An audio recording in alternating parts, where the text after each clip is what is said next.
Welcome, everybody. I'm so excited to welcome you all here to tonight's event, The Pandemic as a Portal, Activism and Opportunities for Structural Change Following Moments of Crisis and Upheaval. My name is Milli Lake. I'm an associate professor here at LSE, and among other things, my research focuses on gender politics, institutional reform, and political violence, predominantly in the aftermath of war. I'm really honored to be joined here by my brilliant co-host, friend, and co-moderator Natalia Nakfi, who is an assistant professor here at LSE in international political economy and whose research examines how countries can exert political control over their financial sectors to support structural transformation of the economy. Our event tonight is hosted by LSE International Relations Department and forms part of LSE's Shaping the World series. The Twitter hashtag for this event is LSE COVID-19. I'm delighted to welcome so many of you here tonight to think with us about what this year might mean for the future of global politics, but also to turn our attention to what is happening here in the UK. As a scholar of international relations and comparative politics, I'm concerned with reflecting on what lessons learned elsewhere in the world might teach us about what we are currently facing. I'm awestruck to be joined by this all-star cast of truly incredible activists, scholars, and political commentators who have been generous enough to share their expertise with us today. I'm going to briefly introduce all of them, and you'll have the opportunity to pose them questions at the end. If you'd like to type your questions for any of the panelists into the chat using the Q&A function, feel free to do so. You can also post questions on Facebook live stream. So, Aviah Sarah is a lecturer in criminology at Birkbeck University of London, as well as an activist in the East End chapter of Sisters Uncut. Dr. Day's research focuses on domestic violence, transformative justice, and prison abolition. Grace Blakeley is a staff writer at Tribune magazine and author of a number of books and articles, but most recently, and of great relevance to this panel, The Corona Crash, How the Pandemic Will Change Capitalism. Chrisann Jarrett is the co-founder and CEO of the organization We Belong, the first UK-wide charity set up and run entirely by and for young migrants. Chrisann and her co-founder were inspired to become campaigners for young migrants after experiencing firsthand the impact of the government's hostile environment policies. Shanice McBean is an activist and writer from Handsworth, currently living and working in Tottenham, and Sakina Sheikh is a local councillor in Lewisham and a Labour candidate for the upcoming London Assembly elections 2021. She's a climate justice campaigner at the charity Platform, working on the London LEAP project, which aims to centre grassroots voices in the climate transition and create radical transformative visions for a future of climate justice.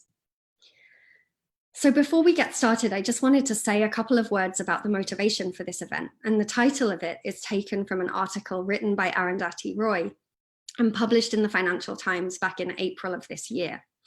It's a really beautiful article, and I strongly encourage everybody here to read it. And I want to read out a short excerpt here, as it provides, in my opinion, a really valuable framing for this event and conversation. So if you'll indulge me for a moment. Whatever it is, coronavirus has made the mighty kneel and brought the world to a halt like nothing else could.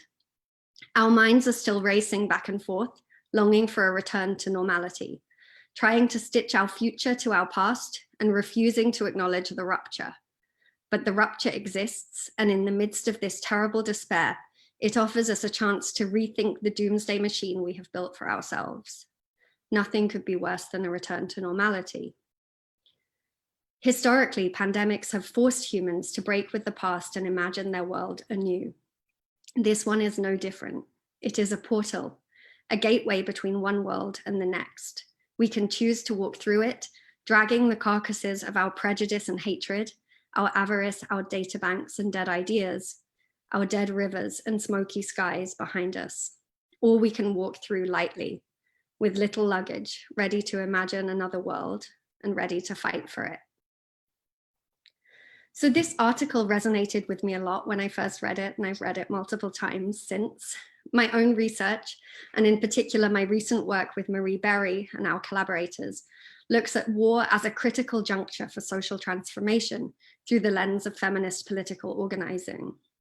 Precisely because it is so destructive, war can upend deeply entrenched hierarchies and structures of power and create openings and opportunities for previously disenfranchised communities to enter new political spaces. Changed political landscapes and opportunities for women and other marginalized constituents following war have been well documented. Countries that have emerged from war over the past 2 decades are significantly more gender equal than countries that have not, because of the socio-political, demographic, and economic shifts that accompany moments of crisis and upheaval. Women and other constituents have often found their way into political and economic spaces that were not previously available to them, and have exerted influence over new gender progressive legislation, have been able to leverage new resources, openings, and opportunities for feminist mobilization. So while the COVID pandemic is not akin to war, at least for most of us, it does represent a similarly critical juncture with the potential to radically transform the world in which we live. As many of our panelists today will touch on, we see glimmers of these transformative shifts in the economy and the culture of work already. And in spite of myriad challenges the current political climate presents to us, we also see glimmers of opportunity and the possibility of changing the conversation in key sectors. So I'm thinking in particular, the discourse around social protection for the furlough scheme and universal basic income here in the UK and in Europe, the climate crisis and the creation of green jobs in the context of rising mass unemployment, and housing and health policy in the midst of the global pandemic. So while there was a lot to be cynical about in the temporary housing of some of the UK's rough sleepers in April of this year, the fact that it happened at all, the fact that it happened under one of the UK's most reactionary governments since Margaret Thatcher, and the fact that it was actioned in a shockingly short space of time offers evidence and a glimmer of recognition among some stakeholders, both that solutions to these various interlocking crises are possible, and perhaps more importantly, that any society is only as strong as its most vulnerable members. So the idea, if not the language, that an injury to one is an injury to all adds weight and meaning to a discourse that centers our interdependence and collective well-being over unfettered individualism. In this sense, the pandemic shone a blinding light on the importance of solidarity as a guiding principle of politics. Excuse me. So with that in mind, I'm really blown away to bring together the expertise of this remarkable group of activists, scholars, and thinkers, each of whom have been working to harness this moment in the service of a politics that centers community, justice, and care. I'd like to ask each of the panelists to introduce themselves and their work. And as you're introducing yourself, if you could spend a couple of minutes just reflecting on what you've observed in the sectors in which you work over the past 9 months. I'm particularly interested in learning from you about similar openings, entry points, or spaces that have opened up, as well as what the pandemic has made visible. So I'll pass over to Aviah, first of all, and then we'll turn to the other panelists in turn. I'll pose then another question to the group, and we will, after that, open it up for audience Q&A. Thank you so much. Hey, thank you for that lovely introduction, Millie. So yeah, my name's Aviah, and in my day job, or sort of in my night job, because I work at Birkbeck, which is an evening university. But in my usual work, I'm a lecturer, and outside of that, I'm involved in a number of different community organising groups, such as Sisters Uncut, which was mentioned, and more recently, the COVID-19 Mutual Aid Network. And it's really great that I was able to build on some skills before this pandemic around community organising, because it came in very handy when the pandemic hit, and when it became quite clear that the state was really dragging its heels for quite a long time in terms of having any kind of social response. There was a point, in sort of, I guess, late February, early March, where it kind of seemed to dawn on everyone that the government isn't really going to come and save us or really do anything. And then that's the point where these mutual aid groups kind of got set up all over the country, which is really inspiring, because it, just seeing so many different places and so many different contexts, people deciding to look out for other people in their local area, to look out for vulnerable people, to look out for people that would need support if they're self-isolating, which it was amazing. But I guess one of the things that I, really took home from it was, I guess I've always been a little bit skeptical of the state and the state's role in looking after us all. And it's kind of interesting that this pandemic hit quite soon after an election that a lot of us felt pretty bitterly disappointed in, and many of us felt invested in, was going to be something that was going to fund the NHS, give us the things that we needed to survive. And that didn't happen. And then lo and behold, this pandemic hit, and all of the things that we'd been arguing for were suddenly under much more sort of a sharper lens. And actually the response was that people and communities decided that, if the state's not going to step in, then we're going to have to do that. And one of the things that's quite interesting, even though I've always been quite skeptical of the state, we're often told that, ordinary people don't have the capacity to do this. Ordinary people don't have the capacity to look after each other on a wide scale. And I guess what I found really interesting in terms of, if we're thinking about openings, is that it kind of proved that you can actually, I live in London, and in any given street, you've got people with the skills to support each other, from people with medical expertise, people who teach, people who know about community organizing. You have all of these resources, and actually, if you tap into that, then people can give each other the support that they need, and it's hyper local. So, if you think about things like how long it takes, if an elderly person needs support, doesn't have any food in the house, how long would it take for the state to be called up and for that to be addressed? It's not going to be quick, but if you've got a neighbour's number, they can go and sort that out within half an hour, and it's actually, even though we're constantly told no, ordinary people, only the state can do this, actually, it's more efficient, and people do have the capacity, they do have the skills. It's just about pooling those resources together. So I think, even though I had an inkling that was true, I think that when the pandemic hit and the mutual aid groups got set up, it really opened up that actually, if we've got all the resources, but if we were able to have control over more of the resources, then actually I do think we've got the capacity to do that ourselves, and we don't have to wait for the state to do that. So yeah, that's what I wanted to say on that. Thank you so much, Aviah, and we'll come back to you with follow-up questions shortly. Grace, I'll turn over to you. Yeah, thank you so much, Millie. And yeah, I think what Aviah was just saying actually really resonates with some of the stuff that I want to say. I'm going to be talking a bit about my new book, which you very kindly mentioned in the introduction, The Corona Crash, How the Pandemic Will Change Capitalism. Because I think, the kind of central argument of the book is that I think the pandemic actually reveals quite a lot about the neoliberal state. Because we've kind of been told for several decades now that neoliberalism is about a shrinking of the state, and that it's about the state kind of stepping back and intervening in the economy less, as though there's this kind of separation between politics and economics and wider society.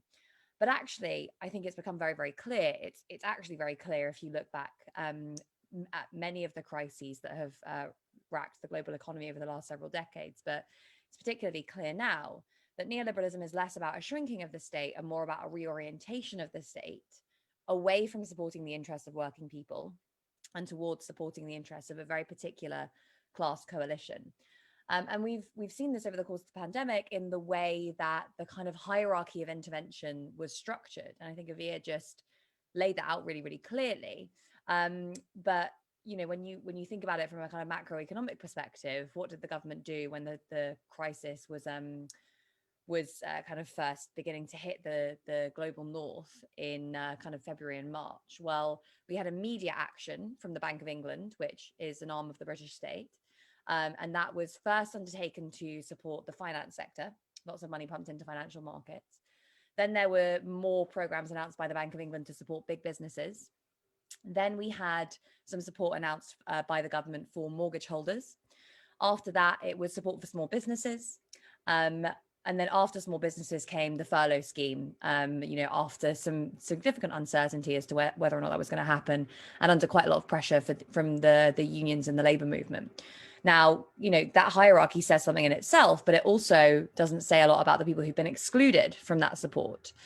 So there's a lot of people who are self-employed, who are in the gig economy, who are precarious workers, who are migrant workers, who haven't been included in any of that support. There's people on universal credit who've had this kind of paltry increase of £20 a week in their grant, and for many of whom that just simply is not enough to get by. People in the private rented sector, for example, the just staggering hypocrisy of giving mortgage holders a break on mortgage payments and yet forcing private renters, many of whom are paying rent out of their significantly reduced salaries, to those people who have mortgages, is again staggering. And it really does show the way in which state power is used by different groups in their, but in their own interests.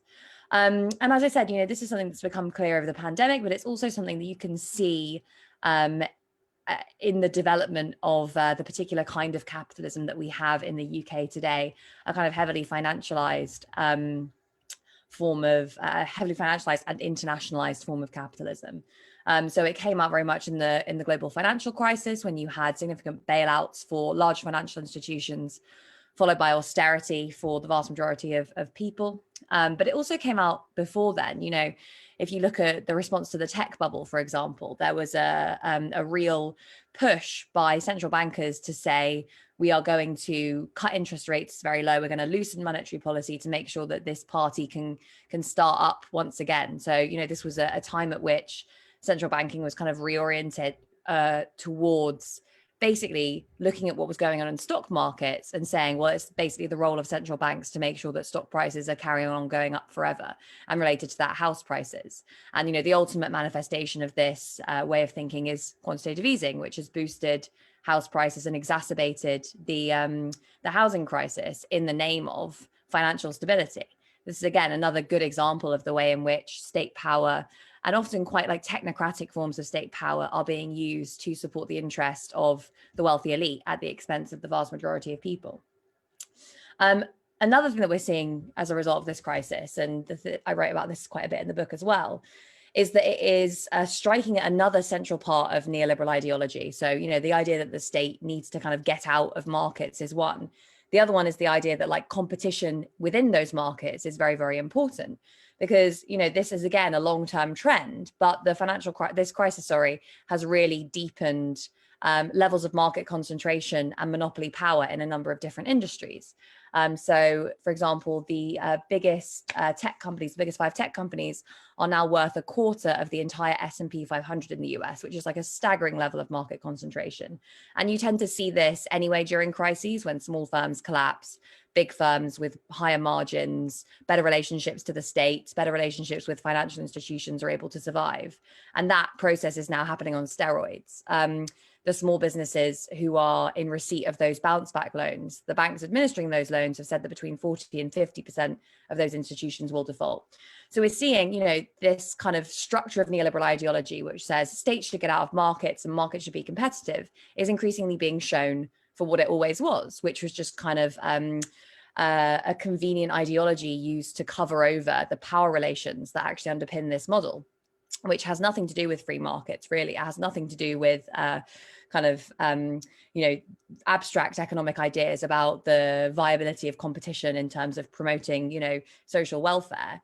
It's all about a set of policies that are actually aimed directly at increasing the power of the people at the very top of society, those in charge of big businesses, shareholders, financial institutions, and various representatives of the state, over those of working people. But I think what's been interesting as well about the pandemic, and again, this comes back to the stuff that Aviah was saying about how people are kind of not taking this anymore, is that there has been this pushback against very particular forms of what people basically refer to in kind of popular language as corruption, right? So the fact that so many people have been left out of support from the state, and yet Serco is getting millions of pounds worth of public money to basically do absolutely nothing. That has been a real lightning rod for popular anger, as has the fact that many of these businesses have been given big loans by the state and only gone on to pay out huge amounts of money to shareholders. And I think, you know, that kind of backlash in the name of corruption, kind of against the collusion basically of our political and economic elites to construct a system that benefits them and to insulate that system from democratic accountability, that potentially presents quite an important transformation, because it undercuts this idea that the big debate between left and right is like the state should do more versus the state should do less. This is not a very compelling argument. And I think we've seen time and time again during elections and on the doorstep that just saying we're going to do what the Tories do but spend more money is not a particularly compelling offer to people. So I think there's an opportunity now for, you know, the left, for progressives, for anyone who wants to see a change in society, to take the initiative a bit and actually say what we want isn't just a bigger state, it's a more democratic one. And I guess I want to pose the question for the rest of this debate, and I'll stop there. What would a society look like in which that hierarchy that I mentioned, where you have financial institutions, big business, mortgage holders, and like migrants, private renters, people in universal credit at the bottom, what would it look like if that hierarchy was flipped on its head? And rather than, you know, a tiny elite at the very top of society making all the decisions and being insulated from democratic accountability, you had a real democratization of our economy, which aimed at putting the voices of those who are traditionally sidelined at the center of all of our political and economic institutions. So I will stop there and hand over. Thank you, Milli. Amazing. Thank you so much, Grace. I'll turn over to Chrisann, and then we'll come back to that fantastic question momentarily. Thank you. Thank you, Milli. So thank you. I'm co-founder and co-CEO of We Belong, as mentioned, the UK's first migrant youth-led charity, and we advocate for the rights of young migrants, sharing power with the young people to create a strong counter-narrative to the UK's hostile environment, and hoping for a shift in our immigration policy and culture. So primarily within We Belong, I work with 16 to 25-year-olds who migrated to the UK as children, and the UK is undoubtedly their home. They're predominantly from Commonwealth nations, but they have precarious status. That means they do not have settled or British citizenship, and this can lead to various barriers when entering the world of work, opening bank accounts, right to rent, and access to higher education. So I operate within the migration sector, and I think there are two openings that I wanted to highlight that have been happening in the political arena. Actually, prior to COVID, there was this agenda, right? There was an immigration agenda because of Brexit. There was the idea that we must reform and have a new outlook on what a new immigration system should look like. So there were conversations that had started prior to COVID, and due to the slowing down of everything and the focus solely being on the government's response to the pandemic, it was unfortunate that those conversations had to be parked. However, we had to work really hard to, I guess, get updates and find out what was really happening, because we'd come so far in developing those narratives and pushing that change that we didn't want it to, you know, fall off of a cliff edge without accountability. And so the first opening I would mention, it operates within the immigration system. So in 2018, the Windrush Scandal broke, and this focused on the hostile environment in the UK, the deportation, the job losses and discrimination experienced by British citizens who were caught up in a broken immigration system and overlooked despite being invited to the UK lawfully and having all rights to remain here. So this scandal was seen as a stain on our nation's conscience. And so there have been inquiries not only to figure out what happened, what led us to this point, and how British citizens were being deported to their country of birth, but most recently there were inquiries set out and recommendations set out in the Wendy Williams review, which presented a few recommendations to the Home Office, who've now accepted all of the recommendations and are hoping to create some change. The second opening was with Brexit, right? And the EU settlement scheme. So there are 3 million plus EU citizens in the UK. And so the settlement scheme focuses on regularizing their status post-Brexit. It allows us to reimagine what a new immigration, a better immigration system to look like. And this was really the key opening for us as an organization to say, here is the current system as it stands. We refuse to call it the compliant environment because it's still very much hostile. Let us try and reimagine and recreate and work in collaboration with the government to have a better system so that the EU migrants don't have to face the same levels of impossibility when navigating a very complex immigration system as do non-EEA nationals. The second thing I would say, and everyone's echoed it so far, is that the pandemic has been revealing a lot, right? It's shone light on injustices that have been rife in our communities for a long time. But I would say that we are presently in the enlightenment phase of the Black Lives Matter movement, where society is somewhat coming to terms with injustices being faced by the Black community and the structural and systemic inequalities that perpetuate a cycle of socio and economic disparity. A lot of the young people we work with are from BAME backgrounds, and this pandemic, in light of the pandemic, we actually received some resources and through some funding to set up a COVID emergency grant. And within only 2 weeks of that being open, we were inundated with applications from young people applying for basic and essential needs because they were negatively impacted, their households were negatively impacted. A lot of them, their families working on the front line in the NHS. Now, the BAME community in the UK accounts for only 14% of the overall population, yet the early data shows that over a third of patients admitted into intensive care situations following the outbreak of the virus were actually from BAME backgrounds. So we had to really ask, why is this? And it's likely because a lot of them are working on the front line. So there was the intersection between migration, a lot of migrant frontline workers, and and race as well. And so it was really crucial for us to put pressure on the government to continue existing conversations that we were having. And also, as Milli mentioned, this is a reactive government, for them to react and investigate what is happening, because the BAME community mattered too in our COVID response. So the last thing I'd say is that it's important to know that these things were happening before. The mistreatment of migrants from different backgrounds and racial inequality, they are very much present in the UK. Racial inequality is not a problem that they in the US face solely, but these are still openings. And I say these are openings because after exposure, there was a shift. There was a shift in the political arena because the nation and the world was watching, right? How we're responding and taking care of those who we have the right, who are in our communities.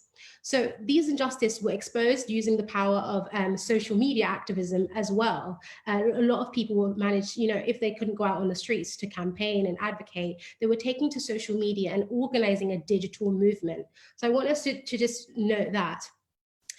One of the things I would say is that once these spaces are carved out for us to have these conversations, it's really important what role for us to define what role as professionals, as civil society, we are going to take to optimize these spaces and have these conversations and strike up partnerships that will create and initiate lasting change. But the last thing I would say is that we must ask ourselves, on whose terms are these conversations being had? Who is responsible for opening up these spaces and these platforms, because they will ultimately hold the power. They will dictate the terms of engagement and also the closure of these spaces. So we really need to interrogate that as we go along, but I will develop that argument later on. Amazing. Thank you so much, Chrisann. And that resonates a lot with a lot of the work that Marie, Berry and I have been doing lately. So I'm really excited to hear you talk more about that. So I'll turn now to Shanice and then to Sakina and Natalia. Thank you. Hi everyone. So my background, like Aviah, is in Sisters Uncut. And I think one of the key questions that we always ask ourselves is, how do you contextualize something that's very private, like domestic violence, within its social context? Like, how do you illuminate something that happens in the home with the very public conditions that make it possible in the first place? And I think that's a principle that I've taken with me from Sisters. And I think there's nothing more private than an invisible enemy. But obviously what we know from COVID-19 is that it has very social origins in terms of what creates a pandemic and what creates infections that spread across society in the way that COVID has. So I want to kind of take this principle and apply it to the pandemic situation and suggest what that might mean for kind of organising in the future. And to do that, I'm going to start with some quite bleak statistics. These are from June 2020, and they kind of map out what happened in care homes. So 34% of all COVID-19 deaths in Austria were linked to care homes, 50% in Belgium, 85% in Canada, 49% in France, 56% in Ireland, 34.1% in Spain, 41% in England and Wales. And of the US, the 47 US states that actually gave statistics, 45% of deaths were from long-term facilities. So to contextualize this, the BMJ Open did research back in 2014, and they found that there were 45,000 excess deaths in health and social care in England as a result of austerity. And in 2017, they extrapolated this data, and that's where the kind of 120,000 excess deaths caused by austerity statistic came from, that people probably have heard before. The research also found that over 60s and care home residents were the people most at risk from excess deaths, and that was just as a result of cuts in austerity, but also that a decrease in nurse numbers was likely the key to these excess deaths. So I think this is really important because it actually moves us away from this quite individualistic narrative of old people being more likely to die because of some inherent biological pathology, and actually exposes the social conditions involved in making a pandemic possible in the first place. Infection, I think it's really important to say, isn't just biological or individual. It's infection happens, and the ability for an infection to spread requires optimal social conditions, and it's those social conditions that turn a virus into a global pandemic. And in our current context, those social conditions are, of course, caused by capitalism and neoliberalism in specific. So in the case of care homes, we're talking privatization of care, cuts to services, which has led to a deterioration in the quality of care. And also, there's a very precarious position that elderly people hold in society, as Satoris in a really amazing article called Beyond Lockdown discusses, as both consumers of private care, therefore creating an interest in making elderly people as a group as profitable as possible. But elderly people also exist as this kind of surplus population who aren't particularly economically productive. So there's also an interest in making them as cheap as possible to look after. So the point of going through that is to kind of show that those stats that I mentioned earlier, the levels and rates of people dying in care homes, is actually because of the society that we live in. It's because of the social conditions in which elderly people live in, hidden away in kind of contemporary housing conditions that don't lend themselves to physically distancing, as well as not having to be mentally isolated. And I think another key example of this principle of bringing the private into the public is what happened in the first 3 months of lockdown in London, where 22,000 stop and searches were conducted against young Black men and boys. And that's actually like an incredible statistic. It's equivalent to a third of the entire population of Black men and boys, a third of the entire population of Black men and boys being stopped in the span of 3 months, which is a massive increase, obviously, on previous years. But the key thing about this is it happened at a time when crime, as Priti Patel very enthusiastically told the nation, had fallen significantly, and also at a time where societal crime in general was on a downward trajectory. So those are the types of conditions, as well as, the murder of Mark Duggan and George Floyd that happened over the summer, that kind of created that abolitionist rallying cry around defunding the police.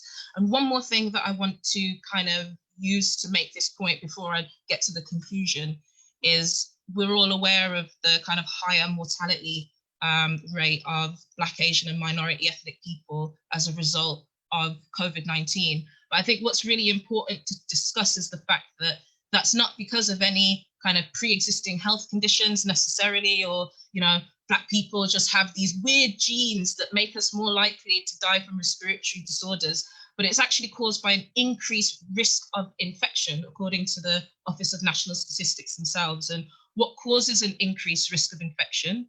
Your position in the economy, for example, as precarious workers, as key workers, as people in the service economy, your health outcomes, which are related to poverty, indicated by where you live, the type of job you have, access to healthcare. So in other words, the social conditions of society under capitalism both create the conditions where a pandemic becomes possible. These social conditions also create the racial vulnerabilities that make Black, Asian, and minority ethnic people more vulnerable to disease. And they also create the conditions that make us more vulnerable to state repression.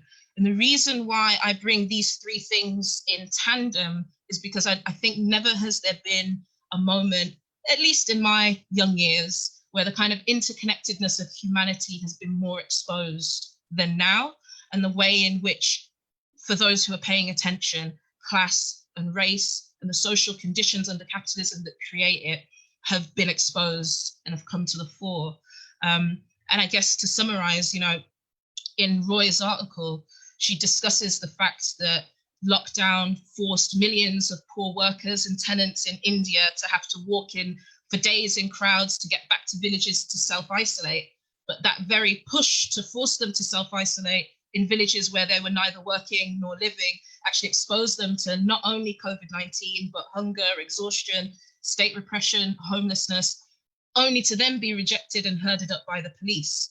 And what's interesting on a global internationalist context is those very same conditions that created that situation in India that also is killing people in care homes in Europe and is also creating the conditions for the hypercriminalization of Black communities across the world. So to be quite frank and to be quite blunt, I think never has there been a moment where the need for a revolutionary ethos of social transformation has been more clear. And not just stating the words of revolution, but actually mapping out a strategy for how to get there, which is catch-22 because I'm not going to map out that strategy. I'm just going to state the words of revolution. But yeah, I'll leave it there. Amazing. Thank you so much, Shanice. Yeah, lots to talk about in all of that and to think about strategies and paths forward in the next set of questions that I want to pose to you all. I'm going to turn to Sakina now and just encourage the audience to please pose your questions in the Q&A on the Facebook live stream, and we will put them to all of the panelists as we go forward. Thank you. Thanks so much. And how do you follow a talk like that? I'm going to attempt to, probably badly, but here we go. Thank you so much, Milli, for hosting this event. Really, really grateful for the very intentional and deliberate way that you've curated it and you've thought about the theme and where we are at the moment and what will nourish people in terms of the thinking and the analysis that we need to bring into the space. So a big thank you to you and to all the people on the call who've joined us, but also those who've been around you and helped you organise this. Really excited to be here and already in awe of everything that I've heard, and really I don't have all that much to add, so what I'll attempt to do is kind of pull it together, and a big thank you to Aviah, Grace, Chrisann, Shanice for those fantastic opening remarks. I think I'd probably, so in way of your question, as you mentioned, I'm a climate justice campaigner and a local councillor in Lewisham. And there's sort of three observations that I wanted to bring into the space in terms of, I think, where we're at and openings that come from that. The first being kind of the multitude of crises that I think we're in. The second being that I think people are ready to walk through that portal that Arundhati Roy talks of and that many of us have referred to in the talk so far. And lastly, just exactly what it means to walk through that portal and what that, you know, that radical transformation that you talked about at the beginning, Milli, and our speakers have so eloquently talked us through as well. What do we need to anchor that transformation, or rather to catalyze that transformation, or hold it? What body of water do we want to swim in order to enable that transformation? So I'll start with the series of crises that we're in, and again I think it's already been sort of anchored in examples from our speakers, but one of the crises I think is Brexit, to be honest. Whether you voted to remain or whether you voted to leave, I think that the last 5 to 7 years, you know, Brexit in its original form filled a void that really comes from, I think, deep in economic inequality, and what it has done, it has given rise to a very toxic debate in this country, and I think it's opened up space for the far right to grow in. And I think we have a Prime Minister in number 10 who wolf whistles regularly or dog whistles regularly to that rising populist movement, not just here in the UK and across the world, actually, when we look at the outgoing president as well. So I think that's a crisis that we have to put into context when we discuss what and how we go through the portal. Secondly, the kind of constitutional crises, I think that we're failing again with a prime minister in number 10 who has no care for the rule of law. I think it puts our democracy in a really dangerous place and destabilizes, I think, any sense of responsibility. Thirdly, a little bit more based on what I do for work, we're in a climate crisis. I think we are dangerously close to doing irreparable damage to the earth. And I think that we've been at that stage for quite some time, actually. It's only when, you know, for instance, you have flooding here in the UK, or you even have the fires that we had a year and a half ago in the Yorkshire Moors or the Ashdown forests, that it seems like it's something that's at our doorstep here in the UK or even in other countries like Australia. But actually, the climate crisis has been on the doorstep of global South countries for many years now. Kenyan farmers have been displaced. You know, Bangladesh is a third underwater. Indigenous women are killed systematically when fighting the excesses of the fossil fuel industry. So I think that the climate crises, and those are the countries often least responsible for climate change. The global north countries had our industrial revolutions, and that is a big part of what catalyzed the global temperatures. So, you know, the climate crises, and then, you know, fourthly, not so much fourthly, but rather something that underpins, I think, all of these crises is the kind of economic failings. I think 10 years of austerity is the context that we're operating in this country, and incoming into a big global recession. I think this underpins everything, and I think in order to walk through that portal, the fundamental linchpin of that has to be economic transformation, moving from an economy that's currently extractive to moving to an economy that's equitable. Because I think we've heard so eloquently from the speakers before me exactly what the manifestations of the current economic system mean for our lived experiences. And so I think that that's kind of takes me to my second point, which is people are ready. People don't just want economic transformation. They don't just want a transformation of the way society is organized. They need it. And if you look at that in the context of climate justice, you know, how do we ensure, well, I'll go on to how actually, but in terms of climate justice, I mean, I think last year was the first time in my lifetime where I've seen political parties or even the political mainstream acknowledging climate change as a real and urgent issue and fighting with one another to have the best kind of climate policy plan. So I definitely think that in that place we've reached a tipping point. But also I think, like with the pandemic, again, I think Shanice and Aviah and Grace and Chrisann all eloquently spoke to this. The pandemic has really uncovered, it's just shone a light on a lot of the really morbid, insidious inequalities in the way that they manifest in our society, you know, from the care homes that Shanice talked about to the racialized policing, but also the kind of barbarity of the homelessness, you know, the idea that we could overnight house homeless people instantly and end homelessness. And then there was a point in which we said, okay, and we're going to ask you to leave again. It's just this kind of, I think it's making people, it's really uncovering, I think someone said it's removing any kind of veils of just exactly who our economy serves. And it's certainly not workers, and it's certainly not working people. So I think moving rapidly on to the third point of this necessity or desire to walk through this portal that I think people are ready to do.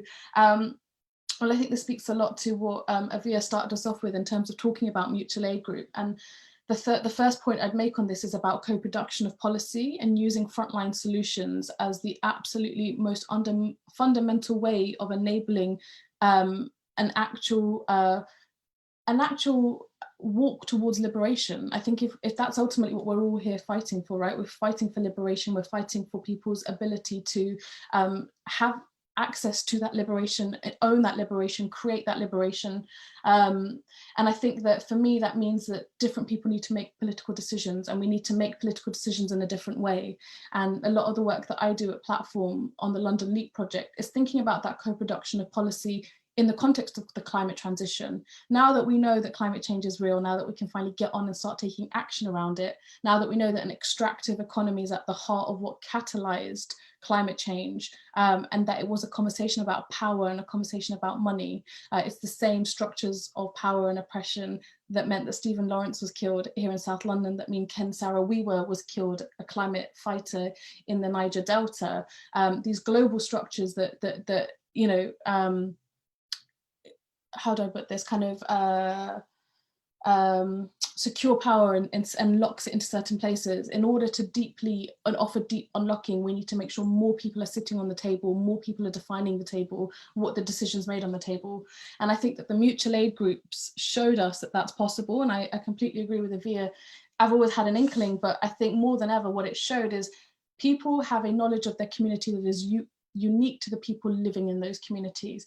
People have a capability to organize and organize effectively way before the state can organize.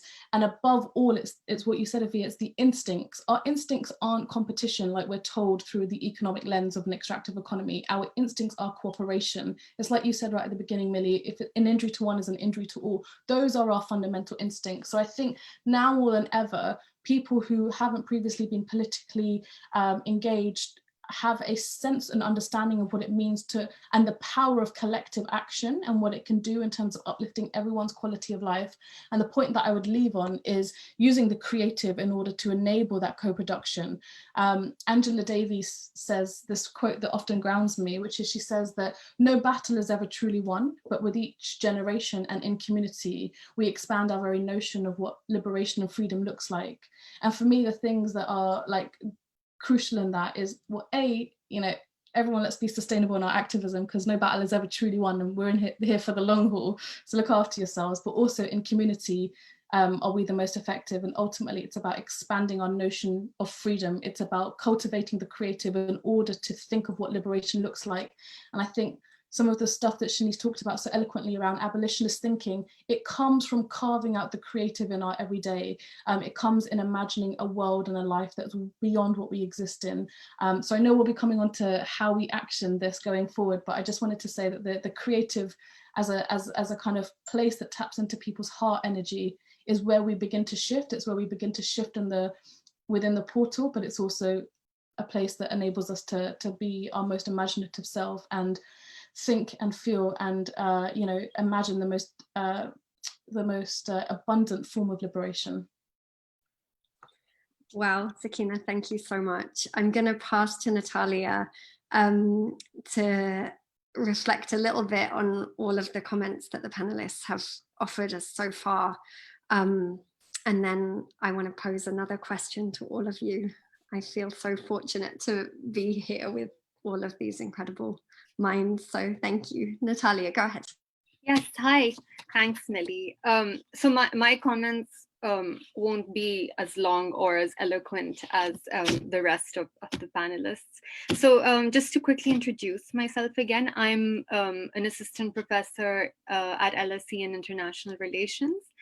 And so in my research, I'm interested in the role of the state and the financial sector and how these institutions can mobilize resources for really important structural transformations like a Green New Deal or industrial development. And so related to my research interests, but mainly to also what the panelists have touched on so far, I'll comment very briefly about the role of the state. So, I mean, I think that there is a need for the state for any large scale societal transformation. You just can't get around it. Like, whether we currently have, a good state or a bad state, I think the state is really necessary. And the key question, like Grace said, is whose interests does the state serve? And how can we make it serve the interests of working people? So crises are also opportunities for states, especially for progressive states, to kind of make the private sector do things that are good for the rest of society. So when states bail companies out during crisis, they're in a position of power then to impose conditionalities. So things like employment conditionalities, environmental conditionalities, and so on. And recently there have been very interesting ideas floated, like for instance, this idea of a public wealth fund that provides bailouts not through pumping financial markets full of liquidity or not through giving loans, but rather through buying equity in companies with a view towards influencing future investment decisions to make the economy evolve in a more progressive direction. And I think the 2008 crisis was kind of a huge missed opportunity in this regards, because the banks were bailed out with essentially no conditionalities at all. And it seems like, again, in the COVID crisis, the conditionalities are just not strong enough. So it's a question to these great panelists: what can we do to make sure that the conditionalities become stronger and serve the interests of those that we want them to serve? So with that, I'll hand it back to Milli for the second question. Thank you, Natalia. I don't even know where to start, so I'm not gonna do justice to all of those incredible comments so far. I'm just gonna pose another question, and I'm gonna ask everybody. So I mean, I think one of the things that becomes really evident in the comments that you have all so generously offered us so far is the ways in which these overlapping hierarchies of capitalism, imperialism, patriarchy, and white supremacy sustain one another. And a couple of questions emerged for me as you were talking, one about the role of the state and the role of communities in upending these hierarchies that Grace spelled out for us at the beginning. And another is kind of how to build intimacy and solidarity in the conditions of social isolation that we're currently facing. And so I really wanted to ask all of you to, and if possible, kind of briefly, because I'd love to be able to take some questions from the audience as well. When we're thinking about these spaces and openings and entry points, how might we collectively harness these opportunities in the current moment? And so drawing on your experiences, I'd just love to hear a little bit about what has worked in the past, what you think is needed now in practical terms, and also how we avoid this co-optation of these openings that Shanice kind of alluded to by those with a vested interest in a return to normal, or by those who want to kind of capture this moment for to serve their own interests. So yeah, I mean, what do you think it will take to use this energy and this moment of reckoning to imagine and work towards a different future, or think differently about what is possible? And I'll start with Aviah again. Thank you. Hey, thanks for that. So great to hear from everyone else. Such a rich discussion. I guess for me, it is important to at least try to imagine our own capacity.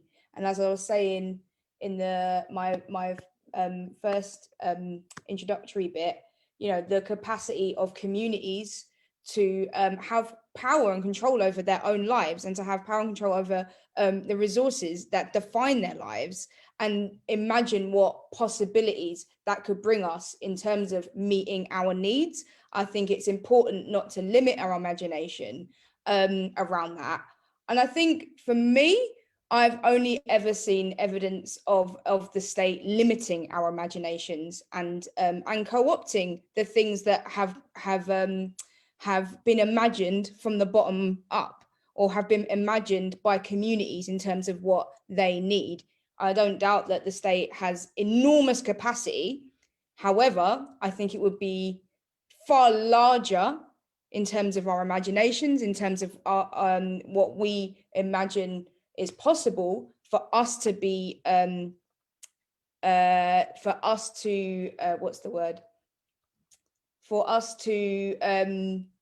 be in control of those resources, for us to be in control of those things. And I think that has been evidenced every time we've been told it's not possible. It's not possible for ordinary people to pull resources together to meet each other's needs.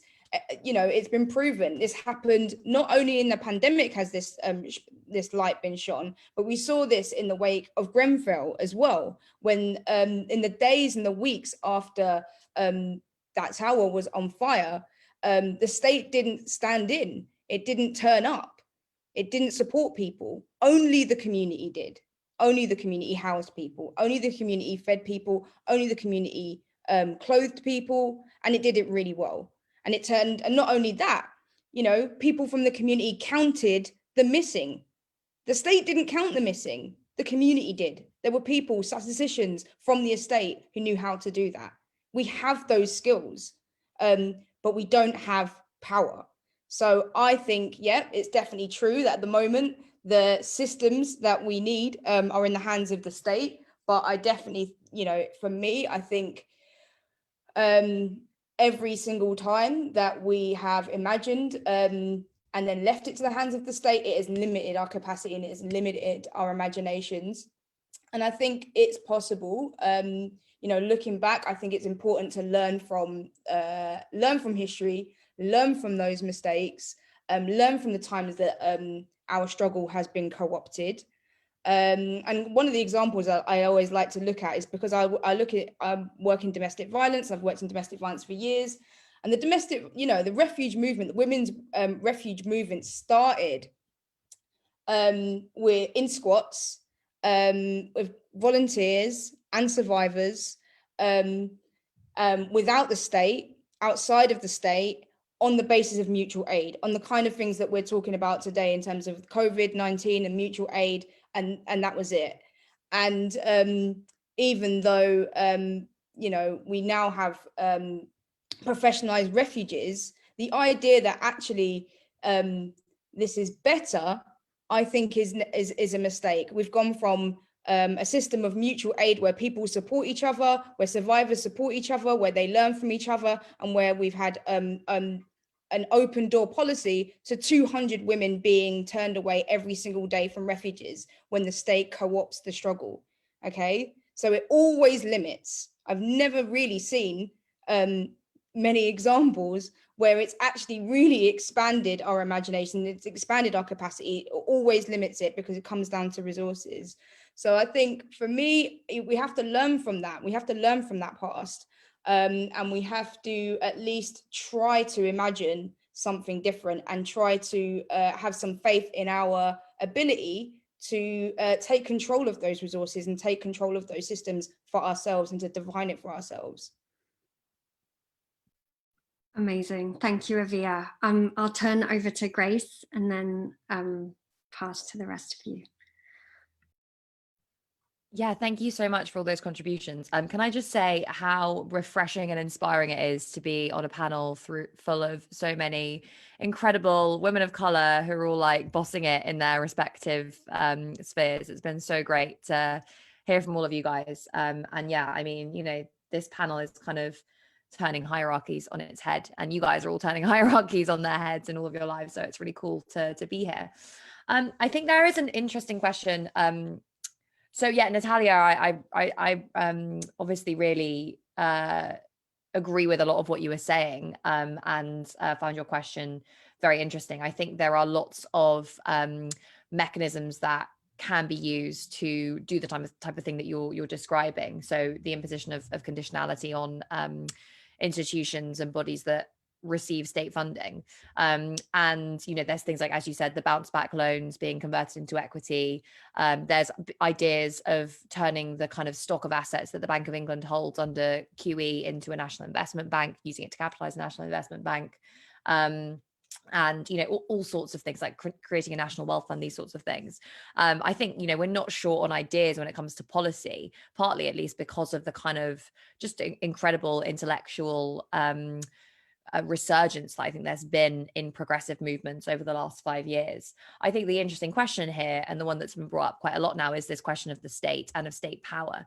And I think, yeah, I'm going to preface it by saying that I think the biggest challenge that we face is one of converting a sense of kind of individual grievance into forms of collective power and agency. And I think historically, when we've seen kind of broad social transformations, so transformations that reflect both a kind of shift in the balance of social and economic power, and also that are manifested in shifts in political institutions, that has been associated with the building up and the exertion of forms of collective power. And I think, you know, the main barrier that I see, you know, there are all sorts of kind of institutional, structural barriers preventing us from kind of turning movement energy into more lasting forms of institutional power. But I think one of the biggest things that is preventing, as I say, the shift from kind of individual grievance to collective resistance is the sense that resistance is futile in many ways, right? To kind of paraphrase the baddie in every like cartoon. And I think, you know, this is something that we're encouraged to feel. We're encouraged to feel that we are individuals. And again, this is a real central component of kind of neoliberal economics. As individuals, we are encouraged to feel like we are these atomized cells that exist within a market system. We're bumping up against other people in these competitive markets. We're competing against each other constantly. We are not encouraged to see ourselves as part of classes, as part of, you know, other broader social formations where links between human beings provide the basis and the foundations of forms of solidarity that are not just kind of material, but are kind of, yeah, like spiritual, I suppose, and class-based and gender-based, and, you know, and provide the foundations of our identities as human beings. So shifting from this kind of very pervasive form of individualism that's become so dominant broadly since the 1980s to an understanding of our collective power is really important, which is why I think the stuff that Aviah was saying about realizing our power outside of institutions, outside of the state and on the ground is so important.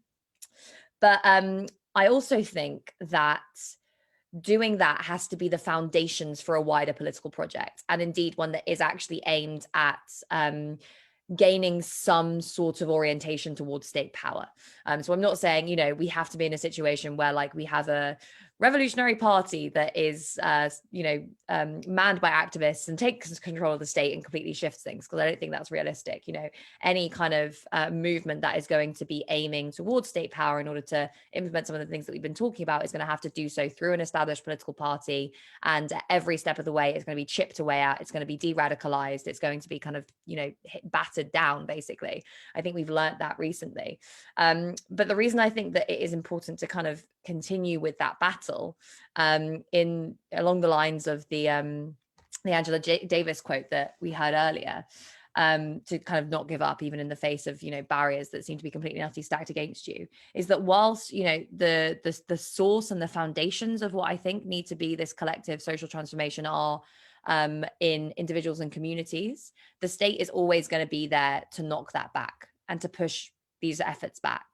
And that is really, you know, where I think the orientation towards state power needs to come from. It's not based on the idea that, you know, a movement can acquire somehow state power and then use it to shift all the foundations of society. I don't think it works that way.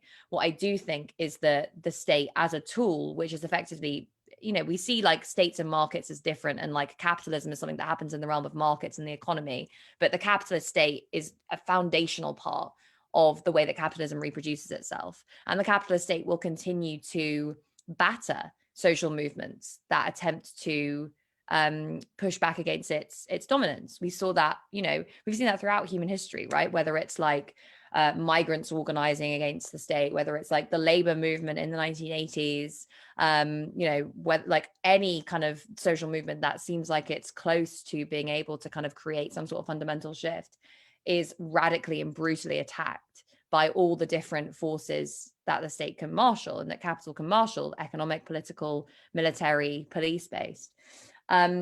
Which is why I think, you know, these two things, and I think that's kind of, I've said, taken a very long time to basically state the obvious, is that we have these kind of sets of policy goals that I think are really important for us to develop and think about.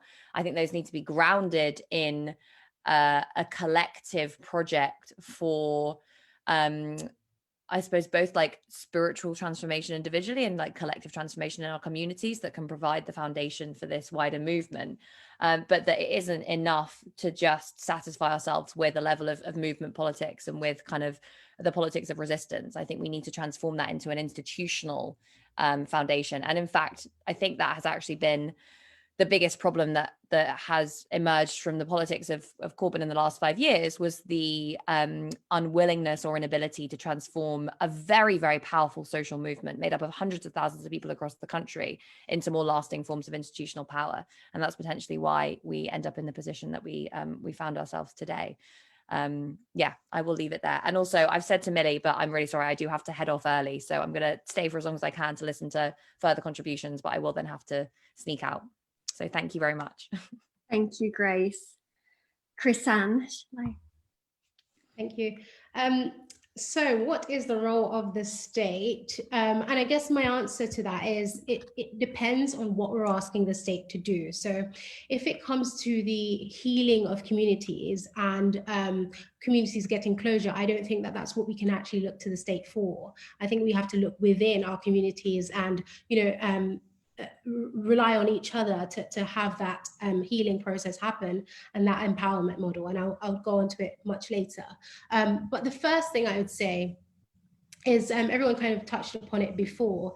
And you mentioned, Milli, about what do we actually need to do now that the portal's open? How do we capitalize on this, all of this? So in my case, as mentioned, focusing on the migration sector. And we've purposely developed a campaign, a project within We Belong called Chasing Status, where we aim to broker relationships and create an open dialogue between policymakers and the young migrant community who are impacted by immigration policies. And so we really center lived experience in policy change in a time where migration and the narrative around migration is obscured by statistics and untruths about social customer experience, as well as how the practice is working, how the policies work in practice. So I would say that a lot of our immigration system and the rhetoric around it is based on assumptions which can be proven wrong. And so into this, I wanted to use one of the case studies to elaborate on this. I wanted to use our project Chasing Status as a good case study.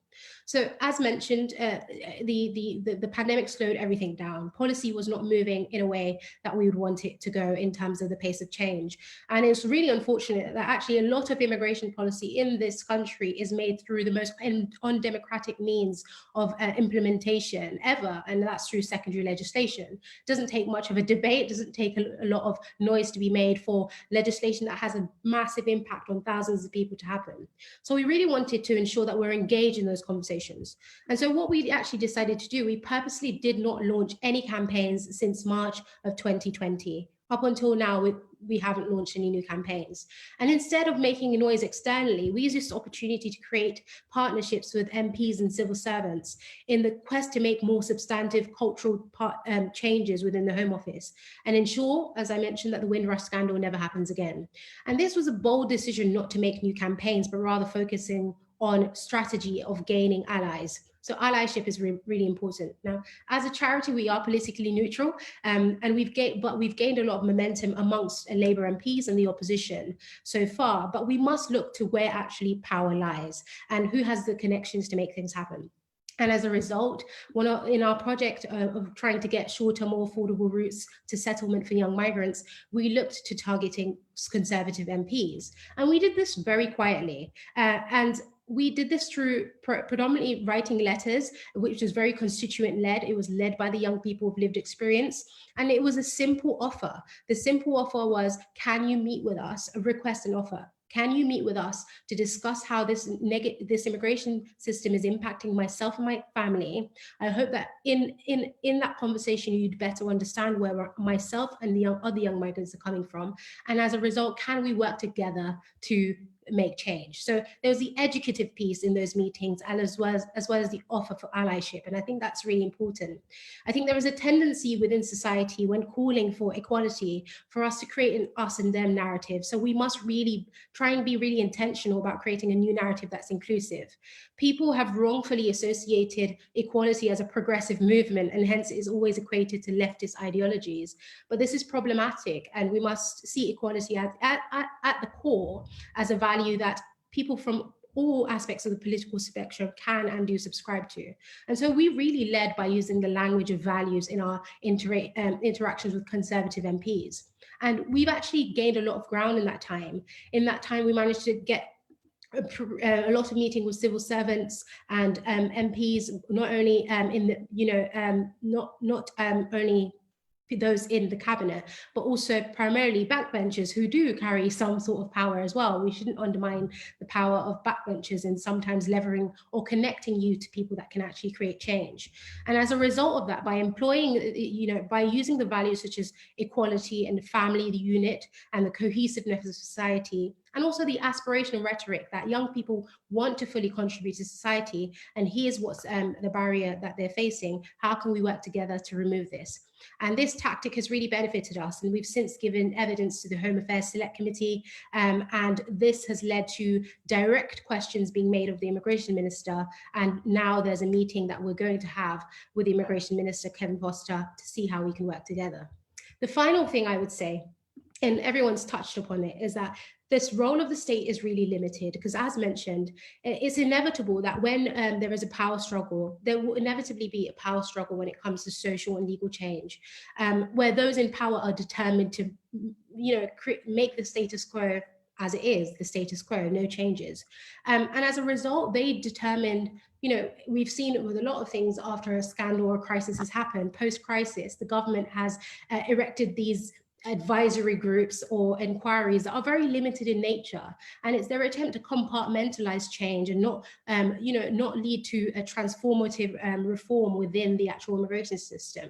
But this does a disservice to communities who not only want to heal from the injustices that they face, but it also does a disservice in the sense that it's not on their terms. We're always looking and giving more power to institutions as opposed to looking at power within and amongst our communities.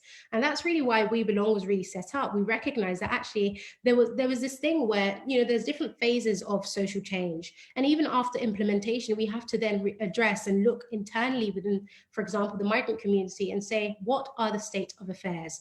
Because policy change might not go broad enough. It might not actually heal and cover the wounds that have already been created. And so the empowerment piece is really important. How do you equip social young people and communities at large to be better equipped to deal with injustices as and when they come? How do they engage with those people in power? And that really is where I think resources are meant to go to ensure that it's more sustainable, so that when there is an upheaval, we don't just shut down the conversation as and when a small incremental change is made, but actually looking at it in the long term. How do we ensure that these communities have always had power taken from them, harness their power, their lived experience to really drive social change now and in the future? Amazing. Thank you so much, Chrisann. I'm going to, in the interest of time, pass quickly to Shanice and then Sakina, and then we'll pose some questions from the audience. Thank you. Cheers. To be honest with you, I don't feel entirely qualified to talk on what happens next, because I've never really organised in pandemic conditions, and I guess neither have a lot of us, which might explain the relative strategic malaise on the left at the moment. But what I do know is that I don't believe that we can rely on the state to meet our needs, precisely because of what I spoke about earlier. It's the state that facilitated and created the conditions that made the pandemic possible in the first place. Me personally, I wouldn't really trust someone who shot me in the head to remove the bullet. So I believe that anything the state can do, as Aviah said, we can do much better, because we'd be doing it in our interest as communities and also as agents of historical change.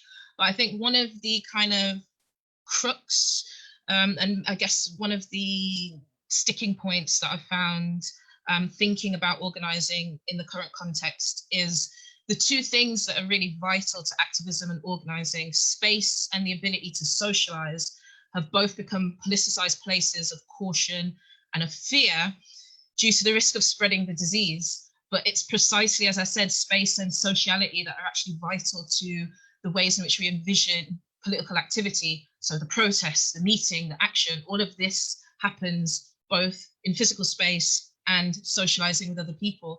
So there's a real sense in which all of our methods of disruption are currently disrupted, which is a bleak thing to think about. So in the interest of not leaving things on the level of despair, and in the words of Lenin, what is to be done here? So let's take domestic abuse as an example. Domestic abuse the risk of it has increased during lockdown. And it's my personal belief that it should always be someone's right to leave their home if they're at risk of violence in the home. But how do you square that with the fact that it's in the public interest to also not leave the home?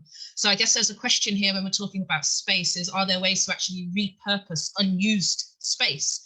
And in the likely event that we can't rely on the state to find the vigor to repurpose space, could activist groups do things like occupy office blocks for the street homeless, for domestic violence survivors? We've built huge, as Aviah mentioned, networks of mutual aid, kind of drawing on the history of organizations like the Black Panther Party. I think there's a real need to re-envisage and re-envision what community self-defense looks like and what community self-organization looks like. And I mentioned kind of state violence and state repression that's been hypermobilized under the pandemic.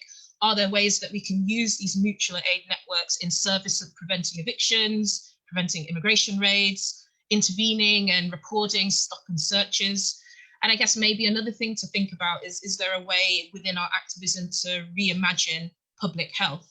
So we know that comorbidities are a real kind of key driving factor in COVID-19 mortalities. And as I mentioned earlier, often comorbidities have social as opposed to biological origins. So instead of our starting and stopping point being at no cuts to NHS services, what does it actually mean to design a society around public health, around mitigating against comorbidities of diseases like COVID-19? So that would kind of mean, instead of building a society around being prepared for a pandemic, we would build a society around preventing a pandemic. And I guess that brings us square back to anti-capitalism again, because part of the problem, the part of the reason why we are in a pandemic in the first place, and why a disease like COVID-19 was able to get from nature to humans, is because of deforestation, is because of the insatiable appetite of the food industry, is because of neoliberalism and austerity, meaning that comorbidities are unable to be prevented, is because of poverty and destitution. So if we're really talking about a strategy that is about prioritizing and saving human life, I really think that strategy has to kind of incorporate COVID justice on a revolutionary macro level. And yeah, that's all I have to say, to be honest. Perfect. Sakina. Thank you. Never again am I going to follow Shanice on panels. I'm just going to put that out there. Thank you so much. There's incredible visions, incredible imagery from the speakers. Thank you so much for that. And I know that we're short on time, so in order to be able to get a couple of questions in, I'll keep mine super short. Essentially, for me, this conversation about the role that the state plays and navigating that, I think it's about being strategic in balancing that, I think, and being really, really clear and really, really conscious, at least in my thinking, and I think in many others, that we know that change comes from the streets, and we know that change comes from the picket lines, and we know that change comes from protests and from even from the radical and imaginative ideas that we've already talked about in terms of abolitionist politics, but also even historically, our big movements, our big achievements from civil rights in the US, but even more recently with Black Lives Matter uprisings, Roads Must Fall was a movement of removing a slave owner statue that has been going on for years. And in the uprising, removing by force the Causden statue in Bristol was necessary in order to enable the tipping point of removing roads. And we had even just very quietly a statue removed, I think is in East London, of a slave owner, so I think that kind of absolutely essential kind of the protest, the real fundamental change, it comes from the streets. And even if you look at, for instance, the picket lines and trade unions, it's the trade unions that fought for the weekends, it was the trade unions that fought for health and safety in the working environment, it's the trade unions that fight at the moment for living wage. So I think that we can never underestimate, we can never lose sight and perspective of where change comes from, not only what enables it and what catalyzes it, but also simultaneously where the ideas come from. And so for me, it's about being strategic with that perspective. And And I think for me, the finishing point is about like building and living the alternatives that we want to see, rather than waiting for you know, institutions and state institutions to create those alternatives. So again, in my line of work around climate justice, for me, that's like energy companies as one example of that. How do we create energy companies that are locally run by people, that are not for profit, and any money used or created can be built within the community and decided what they do. I know in Hamburg, for instance, they like bought back their local grid from E.ON and Vattenfall in Hamburg, and any surplus money that was made was used, was put back into local kindergarten schools for working class kids in order to ensure that they were able to participate in school trips and holidays. So I think that like community control, real community control of resources and assets, and also something that's really essential to people's lives, enabling us to have infrastructure that enables people to organize around that, is absolutely essential, I think, in terms of how we go forward and we organize. And I think crucially on that, making sure that we build around people's needs. So this is something that I think, for instance, like the London Renters Union have done like superbly, like actually organizing around what the needs are on the ground and finding ways that you enable people to co-create the strategic direction of that body. I think that more of that, please. And I think the thing that I'll end on is this, you know, in building that community and building and living in those, and Sisters Uncut, Shanice and Aviah have given us incredible examples from Sisters Uncut who build those alternatives, right? They, from necessity, carve out spaces in areas of London where women who are fleeing domestic violence can have refuge, and create the principles and the values in that space that they know those kind of spaces should exist in. So yeah, absolutely building and living in those alternatives. And yeah, just to reiterate the thing that I said right at the beginning around like creativity and keeping that at the heart of it, use art, use music, use poetry, dance together, eat together. Like that is actually the soul of the movement. That's actually how we cultivate love with one another. And when we talk about that intimacy, Milli, and how do we organize within that in the pandemic, I'm also at a loss, but I know that even when we are not in these conditions, that sometimes in our movement we forget to create the conditions of love in our spaces, and actually that's absolutely fundamental to transformation. It's absolutely fundamental to making sure we bring everyone with us. And if you can't practice your politics, if your politics aren't personal, if you can't be kind, sometimes I question the depth of your commitment to liberation. So I think like embodying the world we want to see as well. Natalia. Okay, so I'm, in the interest of time, I'm going to just immediately pose 3 questions from the audience to the panelists.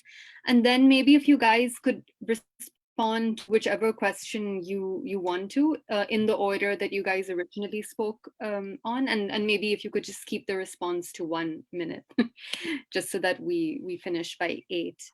So Ivan, a PhD student from LSE, asks, the increase in community integration and support seen at the beginning of the pandemic seems to be reversing during the second wave, particularly among those who are better off.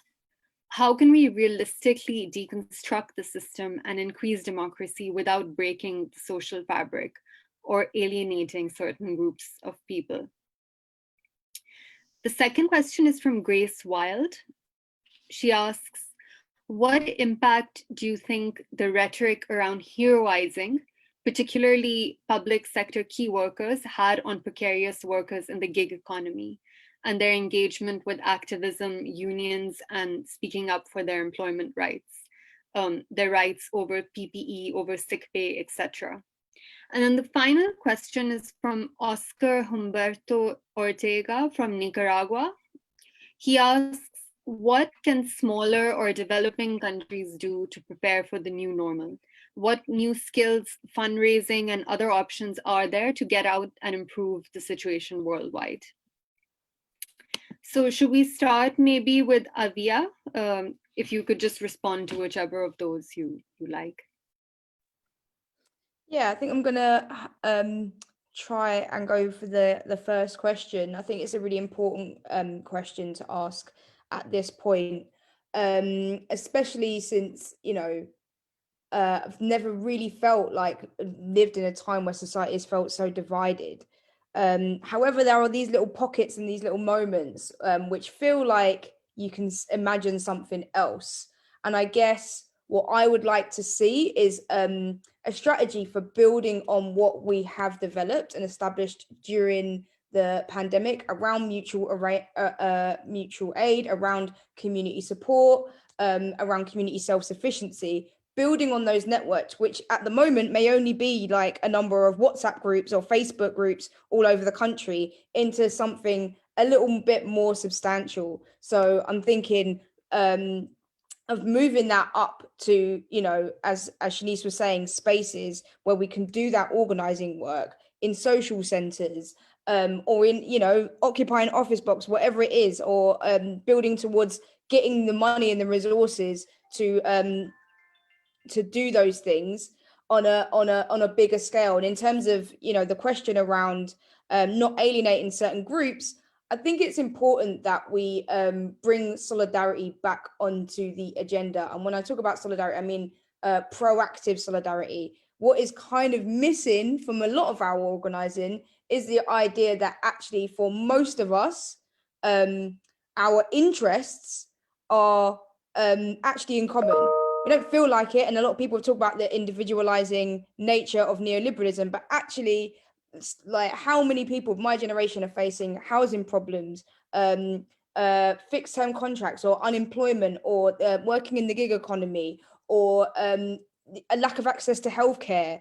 And, you know, we don't necessarily see all these things as connected or our interests as connected, but they are. So for me, it's about building solidarity. The way to build solidarity for me between groups that may be feeling alienated at the moment is by creating the spaces where they can organize on these things together, and where people can see that their interests are aligned. And actually, in my experience in community organizing for years, when you get people who may think they don't have very much in common, who may think actually they don't want to be in a, you know, don't have interests aligned, and they fight on the same and they fight on something against a common enemy, you see those barriers coming down very, very quickly.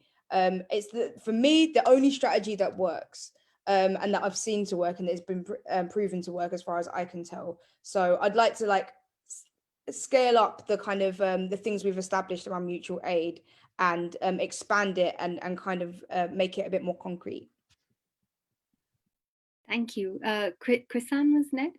Yeah, I'll just quickly take a little bit of the second question regarding the you know, NHS workers. And we did some structured interviews off the back of the pandemic and the measures being taken to protect key workers and nurses, etc. And I would just say performative.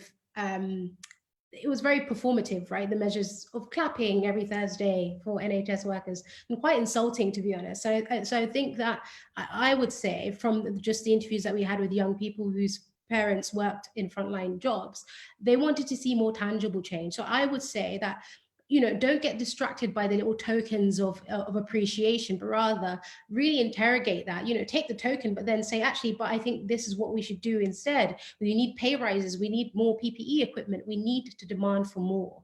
And I think a lot of times in communities who've not been given or appreciated much, and it happens all around the world, you give something of a token and they really appreciate it because they just want to be valued and seen, and visibility is important. But that we should ask for more. We should be more radical in what we're actually asking for when it comes to our rights and our place in society, and the social contract that we're signing and entering into, you know, as we even migrate around the world. I think that's really crucial. Thank you. Shanice, just a reminder that I think we're going to cut off at 8, so we should be just in time. I'll take the second question. So I guess one of the interesting ideological things about a horizontal lockdown that goes across the entirety of society is that it creates this all in it together feel across the country. And you saw how, like, Boris Johnson having to isolate when he got COVID, and Trump, and how that's mobilized to create this all in it together nationalism almost. And I think that's the exact same thing that happened with the Hero Rising. Particular sections of key workers, you know, nurses, doctors, usually like NHS staff.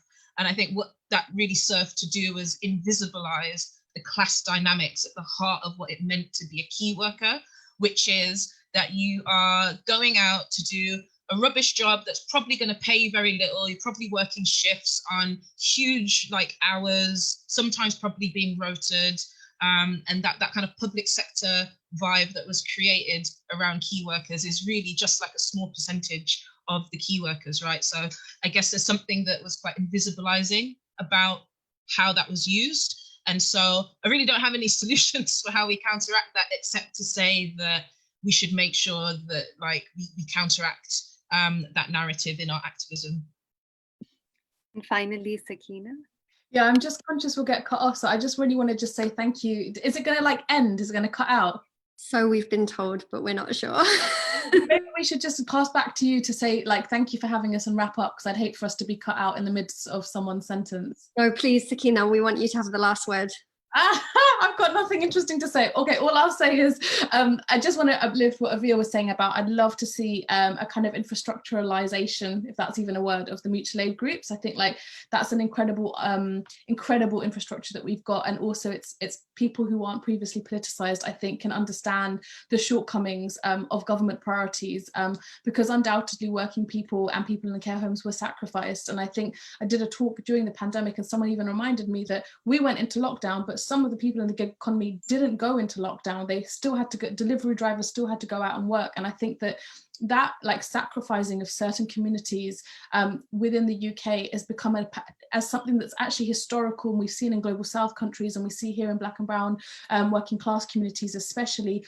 That sacrificing of certain groups of people is something that we cannot no longer have covered, and it's that light that's being shone upon it. I think mutual aid groups can be really fundamental in enabling that, but also building up our trade unions and re-empowering them. Thatcher brought our trade unions to our knees, and I think that they are fundamentally important institutions in terms of the organising of workers in the UK. So yeah, for me, those three questions were so astute in their analysis as they came anyway. So thank you very much for bringing those into the space. And yeah, thank you, Natalia and Milli, for having us. It's been such a phenomenal discussion. Natalia, do you want to say any last words or no? Okay, I'm just going to end by saying thank you so much to all of our incredible panelists for these just incredibly thought-provoking. Oh, we've been cut off.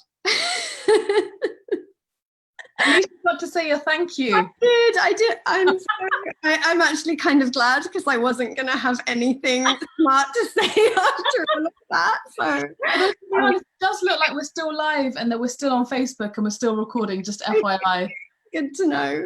Well, I will close by saying thank you again to all of you so much. It was so incredible. I just cannot thank you enough, and the audience too, for these amazing questions.